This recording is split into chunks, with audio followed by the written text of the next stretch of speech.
Yes, of course. Our youngest child had been struggling with accidents, emotional outbursts, and nightmares for weeks. I had noticed and had been trying different things to see if they would help him, until one weekend when I saw he had been hiding piles of soiled clothes in his room.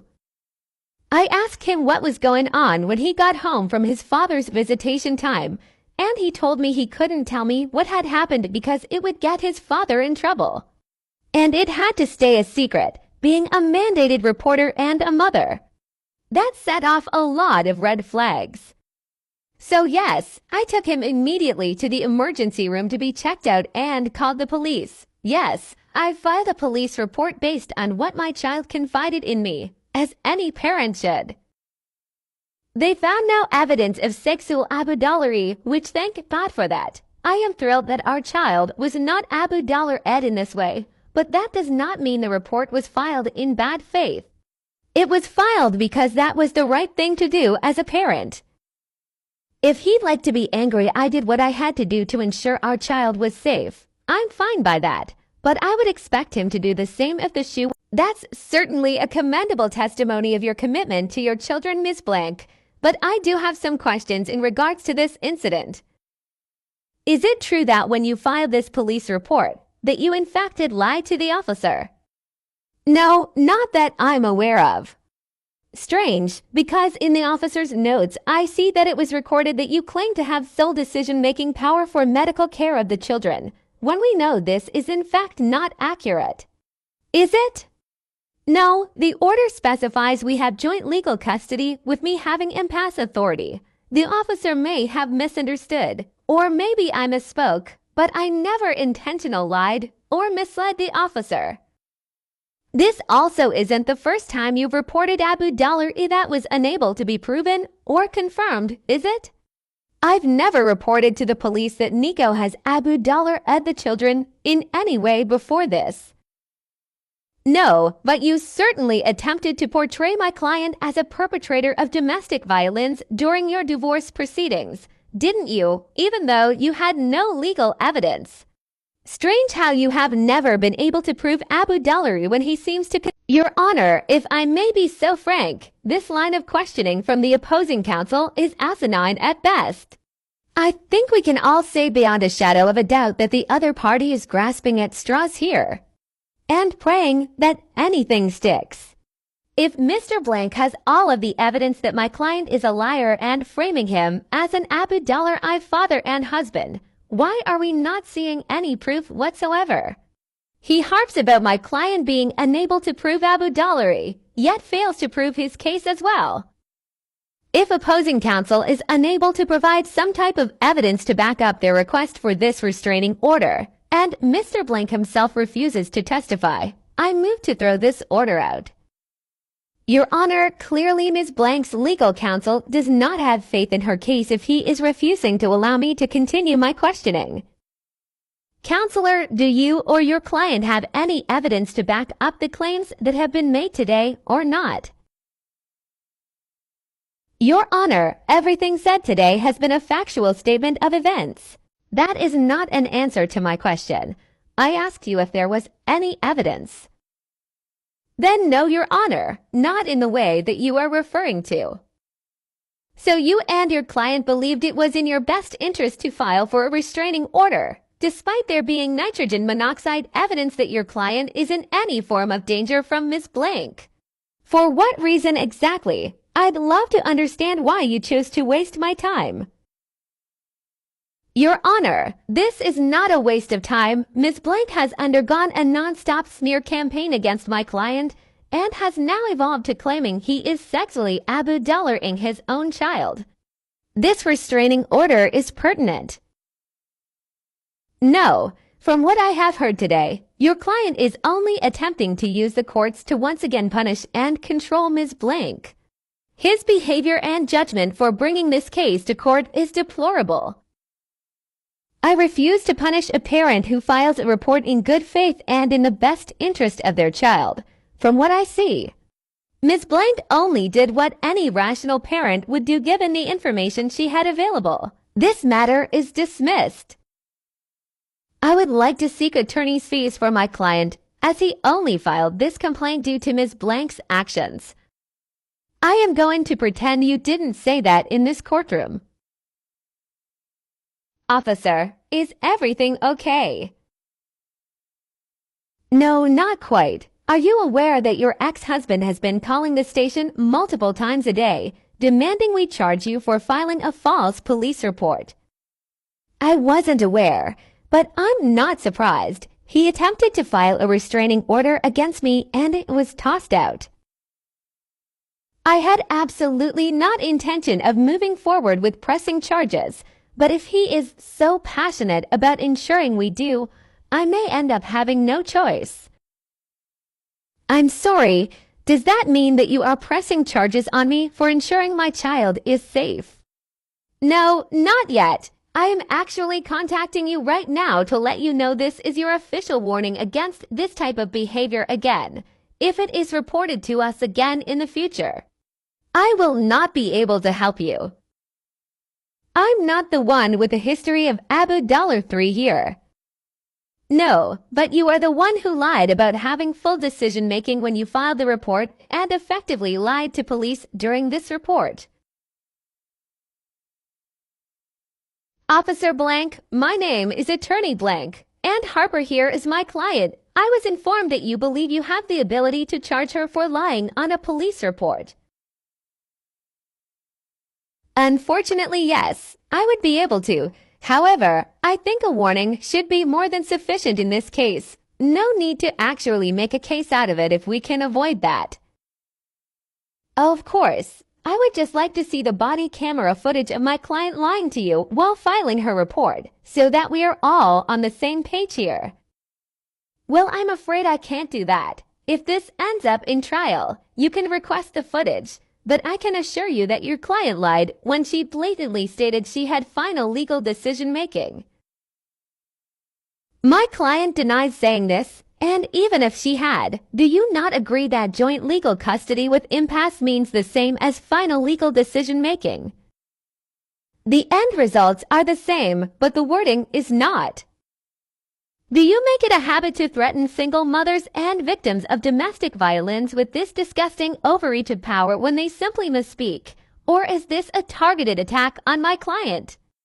I'm sorry, what are you accusing me of? No accusations. I'm just trying to understand how this would justify treating my client as if she is the villain in this story. Look, we have been dealing with her children's father calling the station multiple times a day, and he is extremely upset about what has happened. I'm trying to solve this in the best way I can. By siding with a known Abu Dalarer, is that how they train officers now? Of course not. I was under the impression that your client failed to do her ordered duty to call and confer with the children's father and obtain consent before the child has a sexual assault examination conducted. Surely you don't think it wise to ask the accused if the potential victim can be examined. I think this entire thing has been blown out of proportion and is a huge example of misunderstanding, ma'am. From now on, I would make sure to keep a copy of the order on your person to avoid confusion. Yes, Harper. Next time you are afraid your child has been Abu Ed, make sure to have your court order handy to help officers decide if you deserve help, okay? Hey, so I just realized that Nico's new victim is someone I used to work with forever ago. She was really sweet. I hate to see she's with someone like him. Do you think we should give her a heads up on what he's actually like? I get why you would want to, but there's no point. They never believe you until they actually experience it. He's actually left me alone since the whole police incident. So I don't really want to stir the pot by saying anything to her. I totally get that. I'm just worried about her. Especially since they're engaged so quickly. She's going to end up married to him before actually finding out who he is. Wait, they're engaged? I didn't know that. That's crazy. Yeah, I found out because she sent me a save the date. Would it be okay with you if I said something about what I've seen from him? I just don't feel right leaving her in the dark. If you want to, that's fine, but I'm not getting involved. I hope it works out for her either way, though. I wouldn't wish him on anyone. Hey girl, I got your save the date. I wanted to talk to you about that. Do you have some time? Hey, I hope you will be able to make it. I'm so excited and so glad that Neko wants to have a big wedding too, even with it not being his first wedding. I'm so lucky. About that, don't you think you might be rushing into this? I know we aren't as close as we used to be, but I hope you can trust me when I tell you that he is not who he seems to be. He's not a good person. What are you talking about? He's an absolute angel. He's treated me like a queen this entire time. I'm sure he has, but do you know what happened in his last marriage? I've been friends with his ex for a long time, and the things I've seen him say and do to her are horrific. Are you talking about Harper? Neko told me all about her. He fully admits that they were bad together and it was a toxic relationship, but from everything I've seen, she's always been the main problem in their relationship. He literally Abu Dollar-ed her in every sense of the word. How would that make her the bad guy?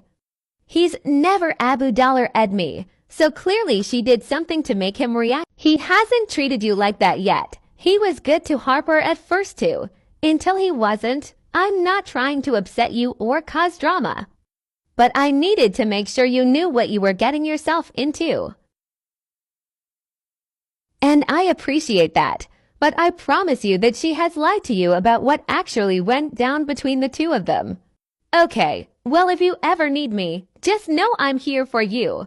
I really hope that I'm wrong about all of this and he is the best husband in the world for you. That's so sweet, and I promise you he will be. I hope you can come to the wedding so you can see for yourself just how amazing he is. I could tell you stories about the things Harper has done to him that would make you absolutely sick. Like, did you know she unalived their family dog because he wanted to keep him after they separated? All he wanted was the dog he took care of for years. And she would rather unalive him to hurt Neko. He's the one who unalived the dog, not Harper. Of course she would tell you that. She's a liar. That's all she knows how to do. It's disgusting. As I am sure that you are now aware, Tara and I are now engaged. We will officially be living together as of this date. Therefore, I believe it is fine for the court order to change the exchange spot to this location. I think that would definitely be what is in the best interest of the children, as the long and unnecessary drive to our current exchange location is a lot on them.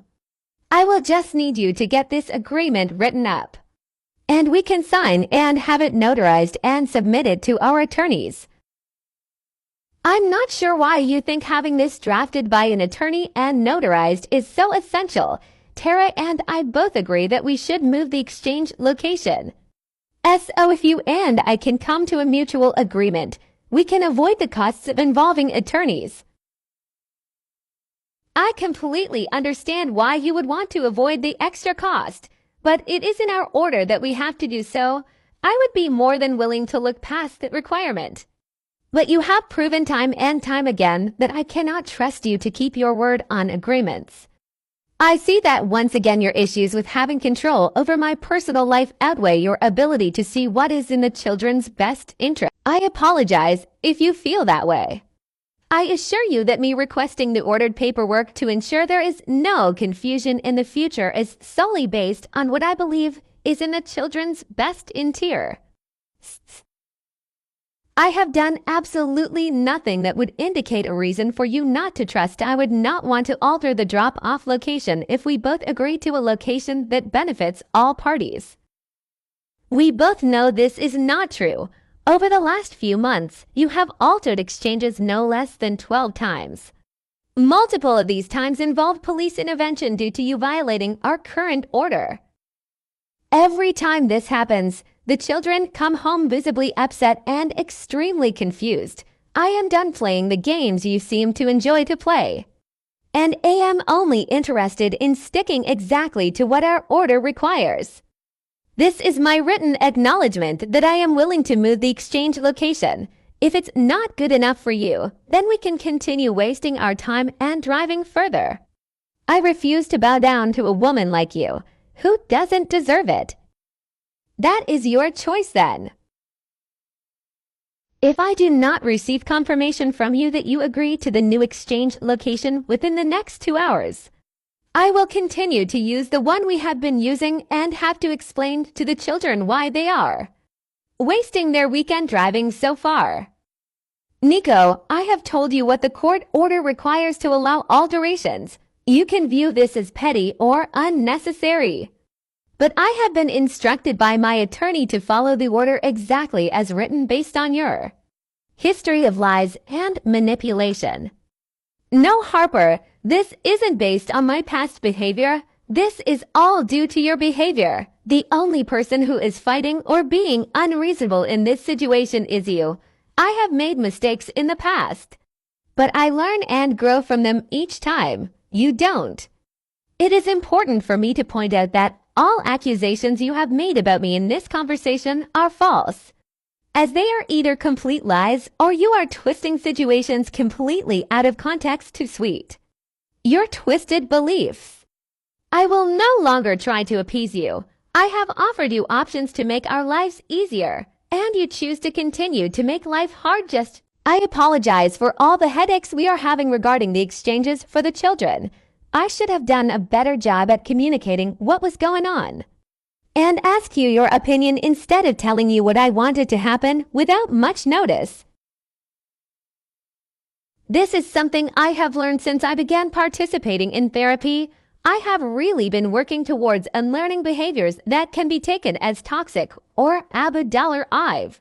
So I see now that me communicating in that way can be considered as Abu-Dallar-Ive to you. Though of course it is never my intention to come across in that way. It is my responsibility as an adult to repair any damage I may do, intentionally or unintentionally. So for this, I am truly sorry. I am attaching a letter to this I have drafted as I am unable to pay for my attorney to do so at this time. I understand that you want to ensure the kids' well-being and that your time is not wasted. I can only pray you are willing to accept this. I will have my attorney review this and get back to yours. I am not comfortable going outside of the order without his say-so. So my apologies mean nothing. Hey, oldest, you got this. I love you. I can't talk to you right now, Mom. Why not? Did your coach say you guys couldn't talk to parents? No, it's Dad's weekend, remember. Buddy, you can still talk to me even when you're with your dad, just like you talk to him when you're with me. No, I can't. It's against the rules. I don't want to get in trouble with Dad or Mom. You're not going to get in trouble with me. No, not you. I meant Tara. You call her Mom. Dad said we're supposed to since he's getting married to her, and that she's my mom when we are with him. Oh, well, if you want to call her Mom, it's okay, as long as it's something you want to do. I don't want to, but Dad said I have to. Oldest, let's go. You need to be with your team. You can talk to your mother when you see her tomorrow. Go ahead, buddy. It's okay. I love you.